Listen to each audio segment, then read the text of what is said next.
आपण जे काही चांगलं काम करतो त्या कामाची जर आपल्याला छान प्रकारे पोचपावती मिळाली तर तो दिवस खरंच लक्षात राहण्यासारखा असतो. आज मिस्टरांचा वाढदिवस आहे, त्यावेळेस सगळा मेनू त्यांच्या आवडीचा आहे. आता शेवट भजी राहिलेली आहेत, भजी करतो आणि जेवून घेतो. आज खूप दिवसानंतर मिस्टर घरात आहेत. खरं तर आज कराटेच्या क्लासला सुद्धा सुट्टी आहे, तरी पण कराटेची मुलं बेकरीतून केक घेऊन त्यांचा बर्थडे सेलिब्रेशन करण्यासाठी आलेले. खरंच हा दिवस लक्षात राहण्यासारखा असतो. विद्यार्थ्यांनी आपला वाढदिवस साजरा करणं म्हणजे खूप छान असं फिलिंग असतं ते. Happy birthday to you. Happy birthday to you. Happy birthday, dear sir. Happy birthday to you.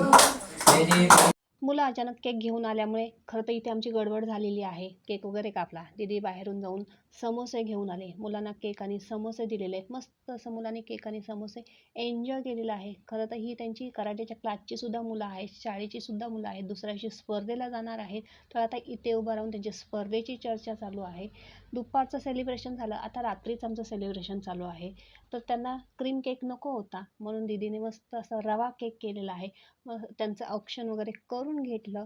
केकसुद्धा आम्ही इथे कट करून घेतलेला आहे. मस्त असे फोटो वगैरे काढून झाले आणि आजचा दिवस खूप छान असा आम्ही एन्जॉय केला. तर तुम्हाला हा व्हिडिओ कसा वाटला? आवडला असेल तर लाईक शेअर करायला विसरू नका.